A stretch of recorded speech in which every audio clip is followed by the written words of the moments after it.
ونستغفره ونعوذ بالله من شرور أنفسنا ومن سيئات أعمالنا من يهده الله فلا مضل له ومن يضلل فلا هادي له وأشهد أن لا إله إلا الله وحده لا شريك له وأشهد أن محمدا عبده ورسوله يا أيها الذين آمنوا اتقوا الله حق تقاته ولا تموتن إلا وأنتم مسلمون يا أيها الناس اتقوا ربكم الذي خلقكم من نفس واحدة وخلق منها زوجها وبث منهما رجالا كثيرا ونساء واتقوا الله الذي تساءلون به والأرحام إن الله كان عليكم رقيبا يا أيها الذين آمنوا اتقوا الله وقولوا قولا سديدا يصلح لكم أعمالكم ويغفر لكم ذنوبكم ومن يطع الله ورسوله فقد فاز فوزا عظيما أما بعد فإن خير الحديث كتاب الله وخير الهدي هدي محمد صلى الله عليه وسلم وشر الأمور محدثاتها وكل محدثة بدعة وكل بدعة ضلالة وكل ضلالة في النار. أعوذ بالله من الشيطان الرجيم. بسم الله الرحمن الرحيم. قاف والقرآن المجيد بل عجبوا أن جاءهم منذر منهم فقال الكافرون هذا شيء عجيب أإذا متنا وكنا ترابا ذلك رجع بعيد قد علمنا ما تنقص الأرض منهم وعندنا كتاب حفيظ بل كذبوا بالحق لما جاءهم فهم في أمر مريج أفلم ينظروا إلى السماء فوقهم كيف بنيناها وزيناها وما لها من فروج والأرض مددناها وألقينا فيها رواسي وأنبتنا فيها من كل زوج بهيج تبصرة وذكرى لكل عبد منيب ونزلنا من السماء ماء مباركا فأنبتنا به جنات وحب الحصيد والنخل باسقات لها طلع نضيد رزقا للعباد وأحيينا به بلدة ميتا كذلك الخروج كذبت قبلهم قوم نوح وأصحاب الرس وثمود وعاد وفرعون وإخوان لوط وأصحاب الأيكة وقوم تبع كل كذب الرسل فحق وعيد أفعينا بالخلق الأول بل هم في لبس من خلق جديد ولقد خلقنا الإنسان ونعلم ما توسوس به نفسه ونحن أقرب إليه من حبل الوريد إذ يتلقى المتلقيان عن اليمين وعن الشمال قعيد ما يلفظ من قول إلا لديه رقيب عتيد وجاءت سكرة الموت بالحق ذلك ما كنت منه تحيد ونفخ في الصور ذلك يوم الوعيد وجاءت كل نفس معها سائق وشهيد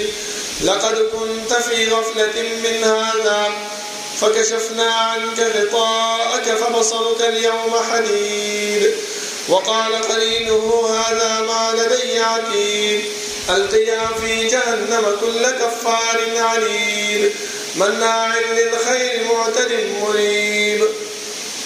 الذي جعل مع الله إلها آخر فألقياه في العذاب الشديد قال قرينه ربنا ما أطغيته ولكن كان في ضلال بعيد قال لا تختصموا لدي وقد قدمت إليكم بالوعيد ما يبدل القول لدي وما أنا بظلام للعبيد يوم نقول لجهنم هل امتلأت وتقول هل من مزيد وأزلفت الجنة للمتقين غير بعيد هذا ما توعدون لكل أواب حفيظ من خشي الرحمن بالغيب وجاء بقلب منيب ادخلوها بسلام ذلك يوم الخلود لهم ما يشاءون فيها ولدينا مزيد وكم أهلكنا قبلهم من قرن هم أشد منهم بطشا فنقبوا في البلاد هل من محيص إن في ذلك لذكرى لمن كان له قلب أو ألقى السمع وهو شهيد ولقد خلقنا السماوات والأرض وما بينهما في 6 أيام وما مسنا من لغوب فاصبر على ما يقولون وسبح بحمد ربك قبل طلوع الشمس وقبل الغروب ومن الليل فسبحه وأدبار السجود واستمع يوم ينادي المناد من مكان قريب يوم يسمعون الصيحة بالحق ذلك يوم الخروج إنا نحن نحيي ونميت وإلينا المصير يوم تشقق الأرض عنهم سراعا ذلك حشر علينا يسير نحن أعلم بما يقولون وما أنت عليهم بجبار فذكر بالقرآن من يخاف وعيد اللهم صل على محمد وعلى آل محمد كما صليت على إبراهيم وعلى آل إبراهيم إنك حميد مجيد اللهم بارك على محمد وعلى آل محمد كما باركت على إبراهيم وعلى آل إبراهيم إنك حميد مجيد بسم الله الرحمن الرحيم فبما رحمة من الله لنت لهم ولو كنت فظا غليظ القلب لانفضوا من حولك فاعف عنهم واستغفر لهم وشاورهم في الأمر فإذا عزمت فتوكل على الله إن الله يحب المتوكلين الله رب العالمين أحكم الحاكمين لطول بادشاہ لطول زبردست ها رب العالمین چې تمام کائنات خالق او مالک دی ها الله چې تمام کائنات متصرف او منتظم دی ها رب العالمین چې هغه صفاتو کې او صفت فعال لما يريد دی رب العالمین چې سکه سوخ چې کوي سرن چې کوي چا سره چې کوي کولای شي د الله رب العالمین د څوک تاسو نشي کولای وهم يسألون د الله رب العالمین بصفاتو کې دا صفت هم موجود دی چې دا مکلف مخلوقات چې هر څومره دي خو هغه انبیا دي او امت دي خو هغه بادشاهان دي او رعیه ده خو هغه مالدار دي او غریب دي د هر یو فرد به الله رب العالمین تپوس او پوښتنه کوي زما محترمو د الله رب العالمین دا تپوس او دا پوښتنه دا په دې خبره باندې دلالت نه کوي چې الله رب العالمین ته موږ چې په دې دنیا کې کوم اعمال کوو کوم کار کوو هغه نه خبره ده هغه ته پته ولا نشته نظم محترم بلکہ اللہ رب العالمین خبر فرمائے للہ ما فی السماوات وما فی الارض وان تبدوا ما فی انفسکم او تخفوه یحاسبکم به اللہ تا اللہ رب العالمین سید آسمانونو د ځمکو باچاہی دا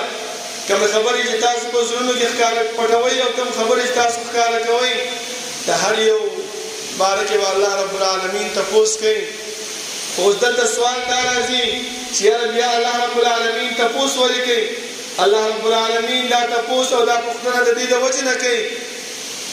چې دا د دنیا ماحول دی دنیا قانون دا دی چې په دې دنیا کې کوم انسان جرم وکړي کوم انسان چې کوم کار وکړي نو سم دستي د هغه جرم او د هغه کار نه منکر کیږي خپل ځان باندې دا خبره نه ثابت کوي چې دا کار ما کړی د دې د وجه نه چې کله هغه مشر ته پیش شي هغه چې کله عدالت ته پیش شي نو عدالت څه کوي د هغې نه ثبوت غواړي د هغې نه دلیل غواړي چې یاره په کوم ثبوت سره د دا کار کړی دی نو الله رب العالمین چې موږ سره دا کرامن کاتبین مقرر کړي دي او زموږ هر یو حرف لیکي چې سبا د قیامت په ورځ باندې موږ د الله مخې ته د خپلو اعمالو نه منکر شو نو الله رب العالمین به دغه رجسټر دغه عملنامه دا به زموږ مخې ته کېږي چې وګوره انسانه تا په دې دنیا کې په دغه وخت کې په دې ټایم کې په دې ورځ باندې دا کار دې کړو دا کار دې کړو دا نیک عمل دې کړو دا بد عمل دې کړو چې کله دا انسان دې خپل عمل نامې ته وګوري نو بیا به دا وایي چې ما لهذا الكتاب لا يغادر صغيرة ولا كبيرة إلا أحصاها څه چل دې عمل نامې لپاره چې دغه نظم وړه ګناه پرېښې ده او نه غټه ګناه پرېښې ده بلکې ټولې را ایساره کړې ده اوس خو خلاصې هم نشته دی اوس خو انکار هم نشم کولی اوس خو د خپلو اعمالو نه خپلو کردار نه د خپلو کړو وړو نه منکر کېدی هم نشم د دې د وجې نه زما محترمو الله رب العالمین د انسان نه دا تپوس او دا پوښتنه کوي ځکه الله رب العالمین دغه نقشه موږ ته په قرآن کریم کې بیان کړې ده چې کله دا مشرک بنده د الله رب العالمین مخې ته ودرولی شي دا مشرک به هلته دا وایي چې والله ربنا ما كنا مشرکین تاسو د دې انسان دې زړورتیا ته وګورئ چې د الله رب العالمین مخې ته ولاړ دی او د الله رب العالمین په ذات باندې قسم کوي چې والله ربنا ما كنا مشرکین چې الله مونږ خو ستا په ذات باندې قسم په دنیا کې هیڅ قسم د شرک نه دی کړی د الله رب العالمین لکونه او کروڑونه رحمت الله په جناب محمد رسول الله صلی الله علیه وسلم باندې چې هغه مونږ ته د الله رب العالمین ذات او صفات د الله رب العالمین اسماء او احکام د الله رب العالمین وحدانیت طریقې راته وښودلې او هغه لارې او هغه طریقې هم راته وښودلې چې د هغې نه په اجتناب سره موږ د الله رب العالمین د قهر او د غضب نه بچ کېږو او هغه لارې او هغه طریقې هم راته وښودلې چې په هغې باندې عمل کولو سره موږ د رب العالمین رضا او د هغې جنت پې حاصلولی شو زما محترمو الله رب العالمین چې موږ په دې دنیا کې پیدا کړي یو نو زمونږ د پیدایش مقصد هغه مهمل او بیکاره نه و عبث موږ د دنیا ته نه یو رالېږلي بلکې الله رب العالمین موږ چې د دنیا ته رالېږلي یو نو موږ څه مقصد او څه غرض غواړي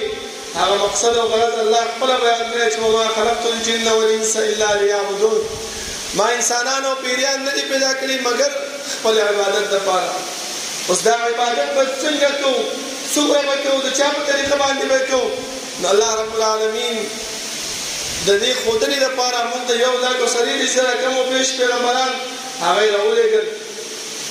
او دا یې ورته وویلې چې لاړ شي خپل بندګان په دې خبره باندې خبر کوي چې د الله رب العالمین طرف ته راغی او د الله رب العالمین احکامات باندې عمل وکړو او الله رب العالمین چې کوم دین کوم شریعت رالېږلی دی په هغې باندې روان شوی نو کامیاب به او که چېرته روان نه شوی نو بربادی نه ځکه الله رب العالمین چې کله آدم علیه السلام دنیا ته راولېږلو نو دوه خبرې ورته وکړلې یو خبره ورته دا وکړله چې لاړ شه دا دنیا ستا دپاره د سامان او د فایدې د حاصلولو ځای دی او دویمه خبره ورته دا وکړله چې آدم علیه السلام ته چې دې دنیا ته روان یې نو دې دنیا کې به تا ته زما د طرف نه یو قائد یو استازی یو رهنما هغه به راځي او تا به خبرې زما د احکاماتو نه زما د دین نه زما د شریعت نه به تا خبرې نو که چېرته تا په هغې باندې عمل وکړو نو فلا خوف علیهم ولا هم یحزنون په تا باندې به نه یېره وي او نه به د قیامت په ورځ باندې به ته به غمجن کېږي د اعمالو دپاره چې یو عمل راته میلاو شي او زه بچ شم دا غمجنتیا هم په تا باندې نه وي دې د وجې نه زما محترمو الله رب العالمین چې کله آدم علیه السلام باندې سلسله د انبیاو شروع کړله تر دې پورې د نوح علیه السلام د زمانې پورې هیڅ قسم د شرک نه و د الله رب العالمین توحید د الله رب العالمین وحدانیت هغه په دې دنیا کې عام او رایج و خو چې کله نوح علیه السلام د دنیا ته راغی په هغه وخت کې د هغې د راتګ نه مخکې شرک شروع شو او هغه شرک څنګه شروع شو چې یو څه نیک بندګان هغه چې وفات شول شیطان راغی او دې انسانانو ته دې بندګانو ته په زړه کې دا خبره واچوله چې یاره وګورئ هغه نیک بندګانان چې د الله رب العالمین خواله تللي دي که تاسو د هغې شکل او صورت جوړ کړئ او ځان دې مخې ته کېدوئ نو د هغې روح به د هغې په قبرونو کې په جنت کې به خوشحاله شي چې یاره دا خلک زموږ څومره تعظیم کوي هغو همداسې وکړله څه وخت تېرېدلو بیا ورته وایي په دې تصویر باندې څه نه کېږي دا غوڅې په دیوال باندې لګېدلی دی داسې وکړئ د دې مجسمه جوړه کړئ هغه د سجده وکړي چې کله مجسمه جوړه شو او سجده شروع شي نو شرک په دغه وخت کې عام شو. الله رب العالمین نوح علیه السلام د دې شرک د ختمولو لپاره راولېږلو. همدغه شان زما محترمو سلسله را روانه و ابراهیم علیه السلام، موسی علیه السلام، عیسی علیه السلام تر دې پورې چې په آخره کې الله رب العالمین زموږ خوږ نبی رسول الله صلی الله علیه وسلم هغه د دنیا ته رامبعوث کو. او چې کله هغه د دنیا ته راتلو نو د هغې نه مخکې هم لکه څنګه چې د نوح علیه السلام په زمانه کې شرک او بدعات او رسومات ډېرو، نو همدغه شان زموږ د پیغمبر د راتګ نه مخکې هم په دې دنیا کې شرک او بدعات او رسومات ډېرو. الله رب العالمین د دې شرک د ختمولو دپاره رسول الله صلی الله علیه وسلم د دنیا ته راولېږلو. زما محترمو ځکه الله رب العالمین فرمایي لقد جاءكم رسول من انفسكم عزيز عليه ما عنتم حريص عليكم بالمؤمنين رؤوف رحيم. الله موږ ته داسې پیغمبر را لېږلی دی چې هغه شوقمند دی، جلدي کوونکی دی په مؤمنانو باندې چې دا مؤمنان د الله رب العالمین د جهنم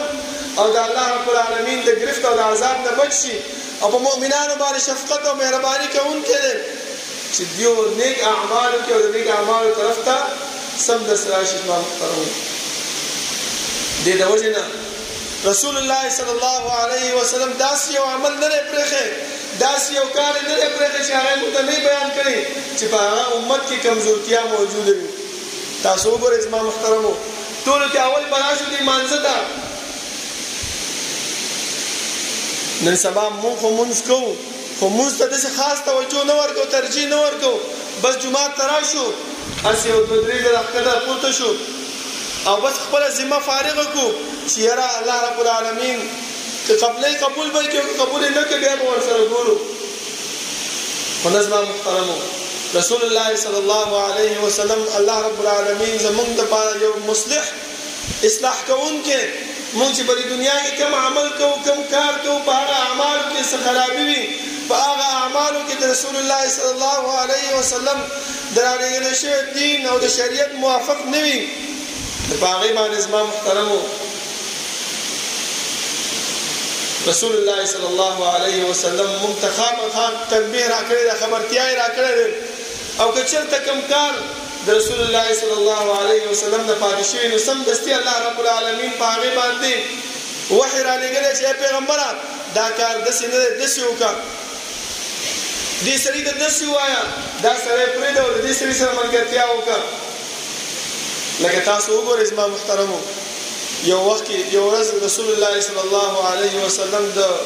مشرکین یو مشر سره ناست و او په دغه وخت کې عبدالله ابن ام مکتوم رضی الله عنه هغه هم راغی او تپوس یې کوي رسول الله صلی الله علیه وسلم لږ خفه شانتې شو چې یاره زه د مشر سره ناست یم او د توحید دعوت ورکوم او دا راځي ما نه تپوسونه کوي، لږ خفه شانتې شو. الله رب العالمین سمدستي تنبیه ورکړله، ځکه دغه تنبیه دا د الله رب العالمین د طرف نه وه او ځکه پیغمبر صلی الله علیه وسلم د مؤمنانو ته په هر کار باندې تنبیه ورکړی دی چې ای مؤمنانو دا کار هم صحیح دی، دا کار هم صحیح نه دی. الله رب العالمین سمدستي صورت را نازل کړو چې عبس وتولى ان جاءه الاعمى. د دې نه علاوه زما محترم رسول الله صلی الله علیه وسلم یو وخت کې جماعت کې ناست او یو کس راغی مونځ یې کوو او زر زر مونځ یې وکړو، ځان خلاصې دې نه وکړو. نو رسول الله صلی الله علیه وسلم خواله چې راغی سلام یې واچو، رسول الله صلی الله علیه وسلم جواب ورکړو او ورته یې ویلې ارجع فصلي فانک لم تصلي. تاسو وګورئ په کار خو دا وله کې زمونږ غوندې مولیان چې ناست یو څوک راشي مونځ وکړي نو مونږ څه وایو مړه خپل کار به کوي، نه بلکې پیغمبر څه ویل ارجع فصلي فانک لم تصلي. ولې پیغمبر صلی الله علیه وسلم د الله رب العالمین د طرف ته موږ دپاره یو مصلح دی، زموږ د اعمالو اصلاح کوونکی دی. هغه سړی لاړو مونځ یې وکړو، بیا یې هماغه شانتې مونځ وکړو، بیا پیغمبر راغی خواله راغی ورته وویلې،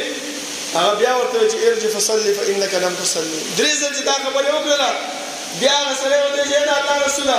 ما له خو بل مونځ طریقه نه راځي، ما له همدغه یوه طریقه راځي کوم باندې چې ما مونځ وکړو. ما ته طریقه د مونځ وښایه چې څنګه مونځ کوي.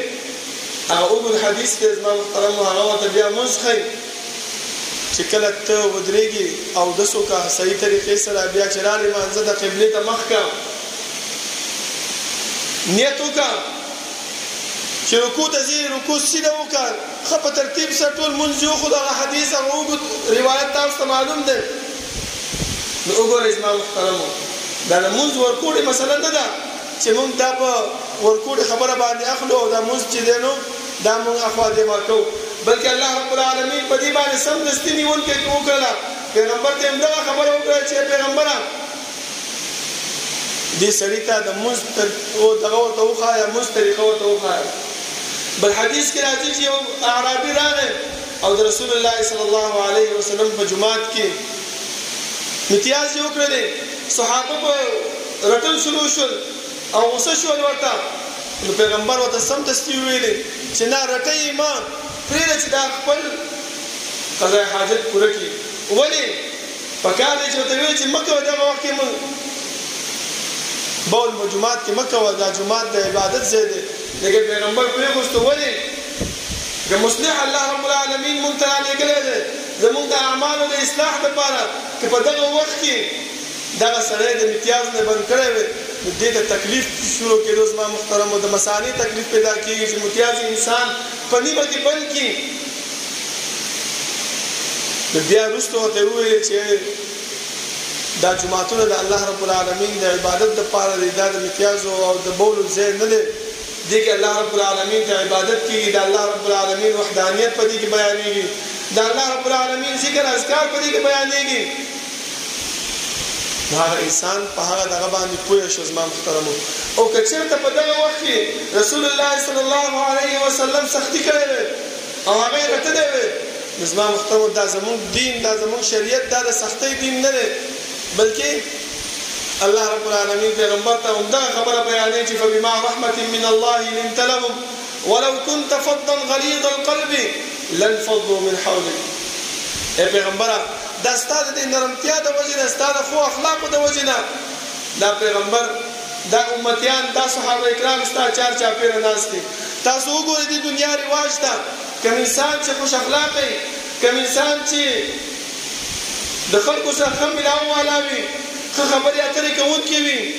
نو هر سړي د په زړه کې دا خبره موجودې، دا غواړي چې زه لاړ شم او د هغه سره ملاو شم. او که کوم یو کس هر وخت یې تندی باندې 12 بجاو کړی وي او تندی تروس نیولی وي او هر وخت یې غوسه غوسه ځان ساتي، نه چا سره سم ملاویږي، نه چا سره سمې خبرې کوي، د داسې انسان خوا د زما خپل مسود نه راځي. هر انسان چې هغه ته وګوري نو بد پې لګي چې یاره دا مصیبت بیا راغی، دلته خو موږ ځان ساتلو. ځکه زما محترمو دا د انبیاو صفت دی. الله رب العالمین دغه صفت په پیغمبر کې ولې اچولی و؟ د دې د وجې نه اچولی و چې د دین کار یې د هغه نه اخیستلو، خپل دین، خپل شریعت، خپل اسلام دا یې په دې دنیا کې خورولو. اوس مونږ ته هم پکار دی، مونږ هم راغلي یو د دې دین د زده کړې دپاره، د دې شریعت د زده کړې دپاره، د دې پیغمبر د وارث جوړېدو دپاره راغلي یو. لکه رسول الله صلی الله علیه وسلم فرمایي ان العلماء ورثة الانبیاء. علما چې دي هغه د انبیاء وارثان دي. اوس موږ هم علما جوړېږو، که نن نه سبا به جوړو، سبا نه بله ورځ به جوړ شو. یو ورځ به الله رب العالمین دا علم، دا دین، دا به زموږ نصیب کوي، موږ ته به راکوي. که چېرته موږ اوس نه خپل ځان کې سختي واچو، څوک موږ ته وړه خبره کوي موږ کنځو، څوک موږ ته وړه خبره کوي موږ چې دنه بد رد ورته وایو، جنګ جګړې کوو، نو زما محترمو هغه نرمي چې کوم موږ ته پیغمبر بیانه کړې هغه کوم ځای ته لاړه.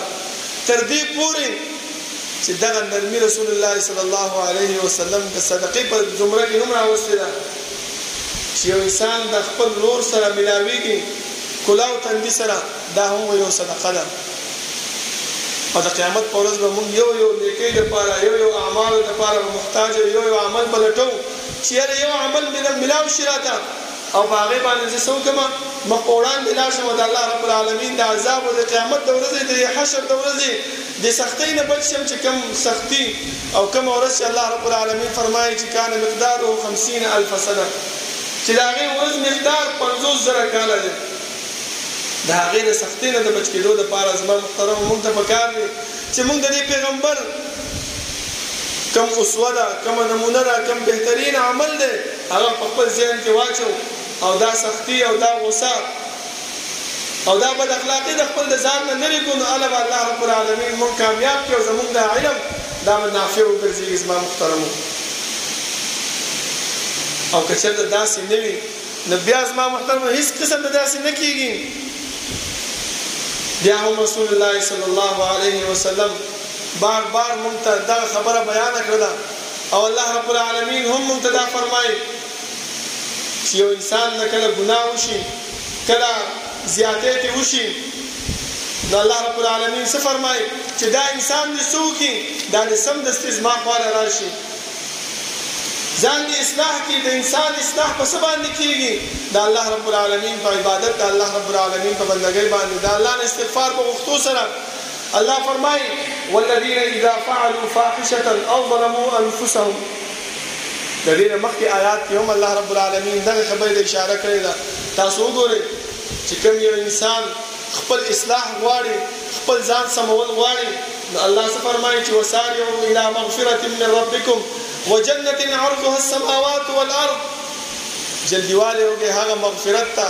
د الله رب العالمین له طرفنا او د هغه جنتونو چې د هغې پلنواله او اوږدواله عرض اسمانونو ځمکې مقدار ده.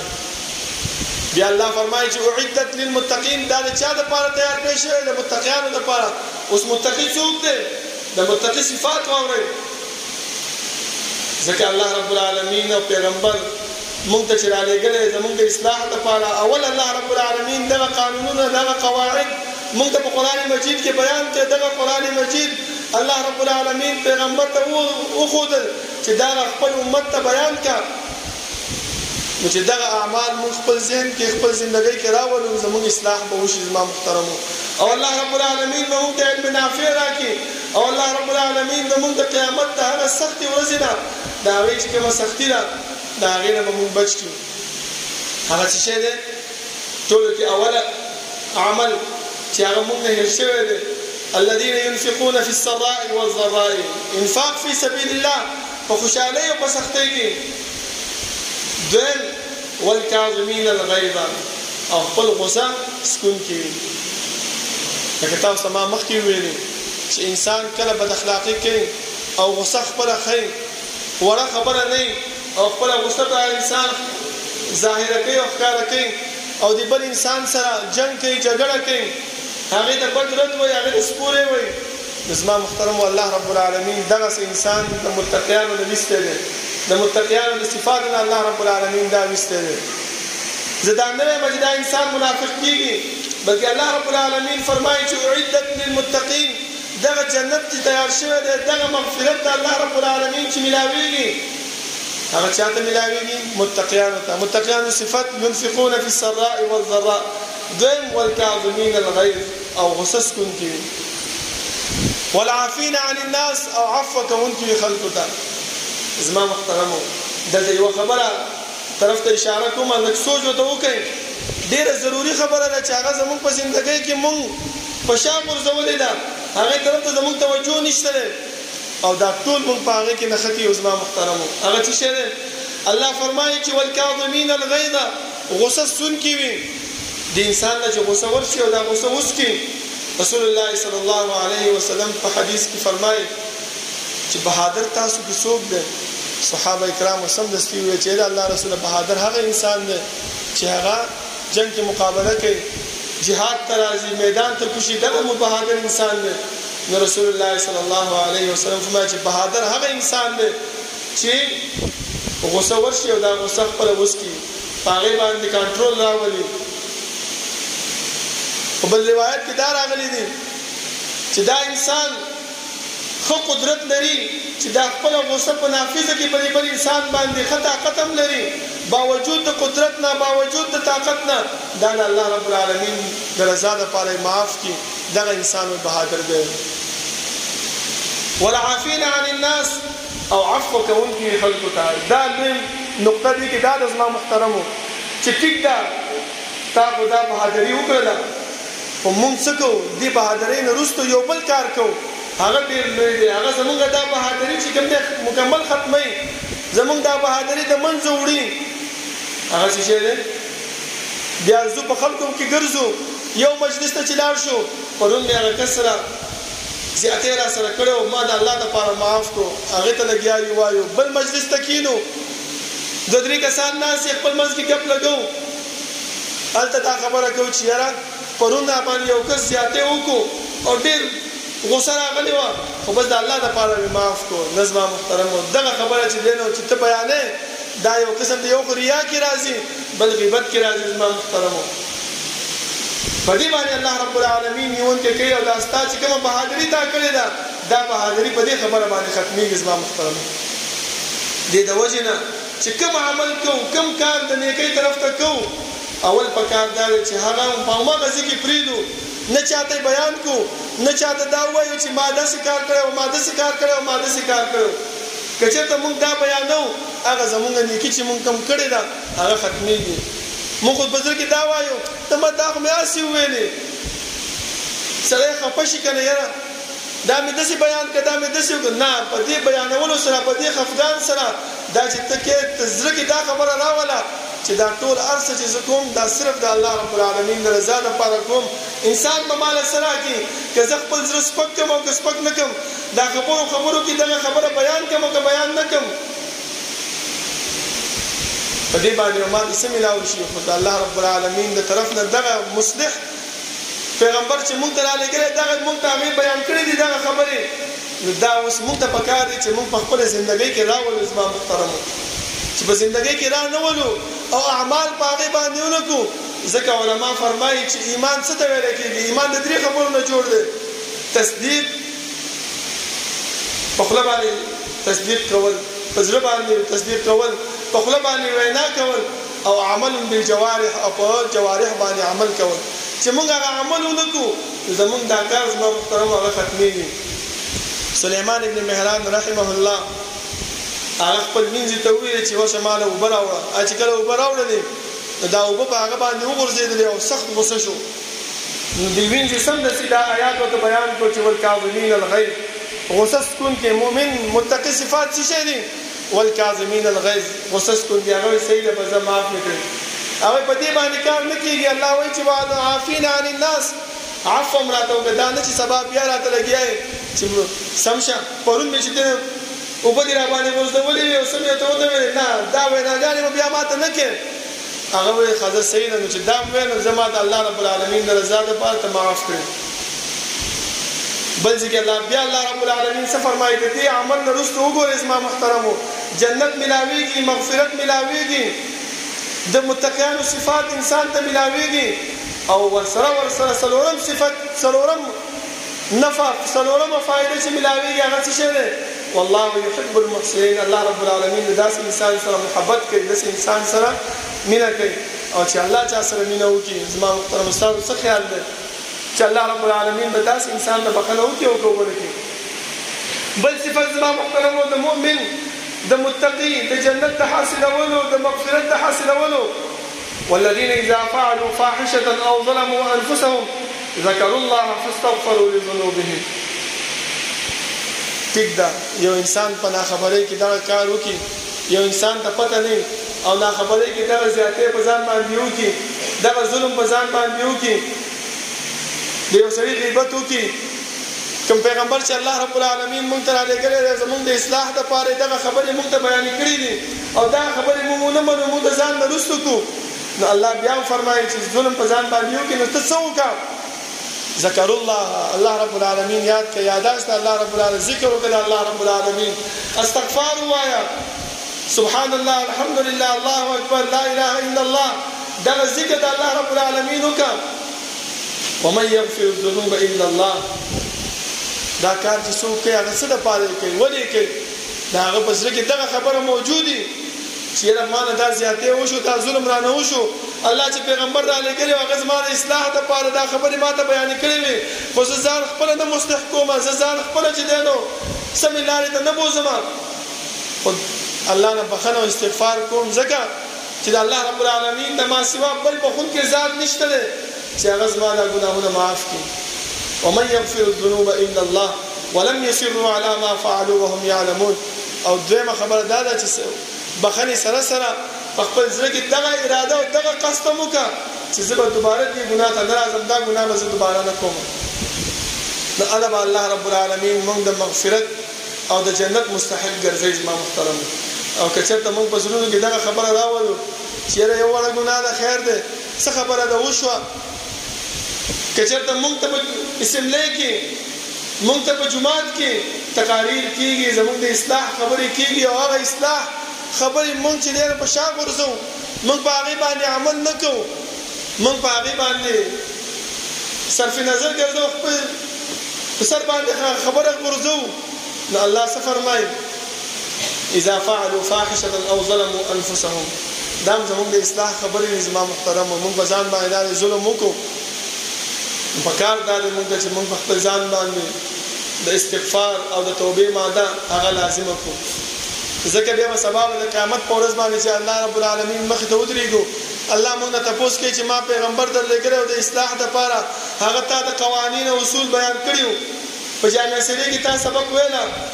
امیرانو به تا ته مشرانو به تا ته د اصلاح خبرې کولې چې مونځ په وخت باندې کوئ، سنت کوئ، صف کې چې ودرېږي نو خپې ملاوئ، دا ټول زموږ د اصلاح خبرې دي زما محترمو. لکه څنګه چې ما مخکې تاسو ته وویلې چې رسول الله صلی الله علیه وسلم هغه کس ته وویلې چې ارجع فصلي فانک لم تصلي، ورشه مونځ وکړه ځکه تا مونځ نه دی کړی. دا ټول زموږ د اصلاح خبرې دي، په هغې باندې مونږ عمل نه کوو. نو بیا په قیامت کې سبا الله ته وایو چې والله ربنا ما كنا مشرکین، یا الله ما خو دا کار نه و کړی، دا غواسې ما باندې زیاتی دی. او الله رب العالمین به بیا مونږ مخې ته هغه عملنامه به کېږي، راته به وایي چې وګوره دا کار تا په پلانې ورځ باندې پلانې مونځ کې پلانې ټیم باندې پلانې ځای کې دا کار دی کړی. بیا زما محترمو موږ نه انکار کولی چې بیا به هلته صرف ارمان کوو چې ما لهذا الکتاب لا یغادر صغیرة ولا کبیرة الا احصاها. د دې د وجې نه زما محترمو الله رب العالمین چې کوم پیغمبر موږ ته زموږ د اصلاح دپاره زموږ د لارښودنې دپاره رالیږلی دی، پکار دا دی چې هغې چې کوم قوانین کوم اصول موږ ته ښودلي دي په هغې باندې عمل وکړو، په هغې په لار باندې روان شو. الله رب العالمین نه دعا ده چې الله رب العالمین د عمل کولو توفیق راکړي، او الله رب العالمین زموږ زندگی په هغه طریقه باندې رواني چې په کومه طریقه باندې موږ الله پیغمبر صلی الله علیه وسلم رالیږلی دی. اقول قولي هذا واستغفر الله لي ولكم ولسائر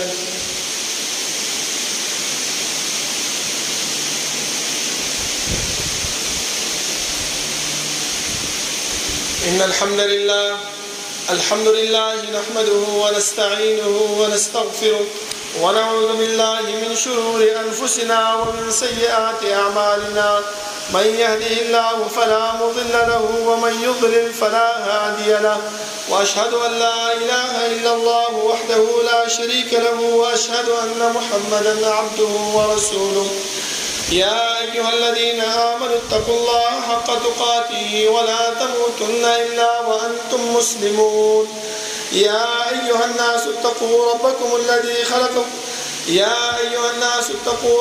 الذي خلقكم من نفس واحدة وخلق منها زوجها وبث منهما رجالا كثيرا ونساء، واتقوا الله الذي تساءلون به والأرحام إن الله كان عليكم رقيبا. يا أيها الذين آمنوا اتقوا الله وقولوا قولا سديدا يصلح لكم أعمالكم ويغفر لكم ذنوبكم، ومن يطع الله ورسوله فقد فاز فوزا عظيما. أما بعد فإن خير الحديث كتاب الله، وخير الهدي هدي محمد صلى الله عليه وسلم، وشر الأمور محدثاتها، وكل محدثة بدعة، وكل بدعة ضلالة، وكل ضلالة في النار. أعوذ بالله من الشيطان الرجيم.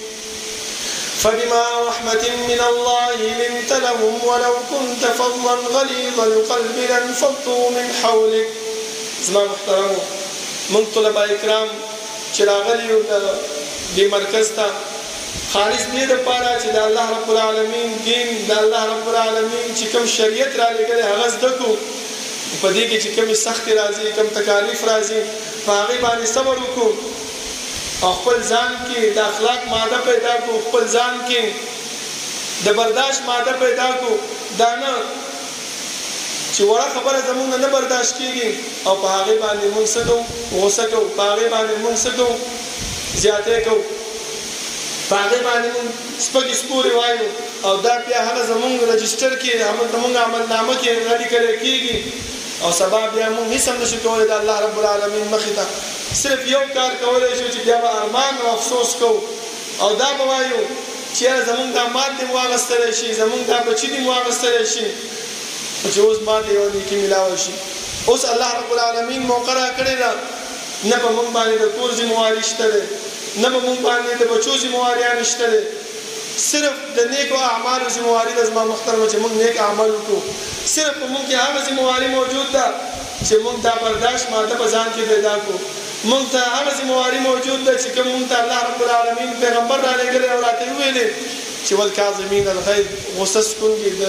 د غصې د ختمولو د غصې د برداشت کولو ماده خپل ځان کې پیدا کړو زما محترمو نو الله به مونږ کامیابی او هر به الله رب العالمین مخې ته مونږ سود خلو او کچرته دغه صفات او دغه د اصلاح ماده مونږ خپل من کې پیدا نکړل نو سبا چې مونږ ته الله رب العالمین تاسو کې چې ما پیغمبر را لګلو ما ذا اجبتم المرسلین زما د پیغمبر اجابت هم سونه کړو سونه خبرم زما د پیغمبر منلې و بیا موږ سره جواب دې به مونږ دا وایو چې ها لا ادري ما ته هیڅ قسم پته نه و خو بس ژوند په دنیا کې ژوند می تیرولو ژوند می ختم شو یا الله استغفر راغله بیا الله رب العالمین وایي چې ویني سه په مخه جهنم ته ورځو او دغه خبره زما محترم چې په خپل ځای کې اخلاص پیدا کو ځکه چې اخلاص زموږ مزونو کې موجود نه نو الله رب العالمین زموږ د علم دا قابل د قبول نه ګرځي هغه مشهور حدیث تاسو معلوم دی چې الله رب العالمین په قیامت پر ورځ باندې جهنم په غدرې کسانو باندې بلې یو هغه کې عالم دی بل سخی دی بل مجاهد دی سبب وتوي هر یو بداوي چې الله ما ستاره لپاره خلکو د دین بیان کړی دی ستاره لاره کې jihad نکړی دی داس یو ځای مې نه پرې چې باغې کې ما نه وی لګولې الله رب العالمین مو چې ټیک تا کړی دی خو تا دې لپاره کړو چې ما په دنیا کې دغه نمونه واغستې شي چې مجاهد راته ویل شي غازی راته ویل شي عالم راته ویل شي سخی راته ویل شي او که چېرته موږ د علم د دې لپاره کوو چې خلک راته وایي چې او جامع سړی ته تل ډېر لوی مولا کې جوړ شوی مفتي صاحب دی نو ګورې زمونږ د علم نه نافع ګرځي الله رب العالمین مخې ته قابل د قبول ګرځي او قیامت کې بیا زمونږ ځای سي اب جهنم زما محترمو الله رب العالمین دعا ده چې الله رب العالمین د عمل کولو توفیق راکړي او الله رب العالمین زمونږ اصلاح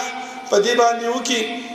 او الله رب العالمین زمونږ لاره د جنت ته تلو لپاره او په کوم اعمال باندې چې مونږ په خلکیږو په کوم اعمال باندې چې مونږ جنت ته ځو دا غي توفیق دی الله رب العالمین مونږ تراکي اقول قولي هذا واستغفر الله لي ولكم ولسائر المسلمين ربنا لا تزغ قلوبنا بعد إذ هديتنا وهب لنا من لدنك رحمة إنك أنت الوهاب ربنا اغفر لنا ولإخواننا الذين سبقونا بالإيمان ولا تجعل في قلوبنا غلا للذين آمنوا ربنا إنك رؤوف رحيم ربنا لا تؤاخذنا إن نسينا أو أخطأنا ربنا ولا تحمل علينا إصرا كما حملته على الذين من قبلنا ربنا ولا تحملنا ما لا طاقة لنا به واعف عنا واغفر لنا وارحمنا أنت مولانا فانصرنا على القوم الكافرين صفونا برابر كنزين الجود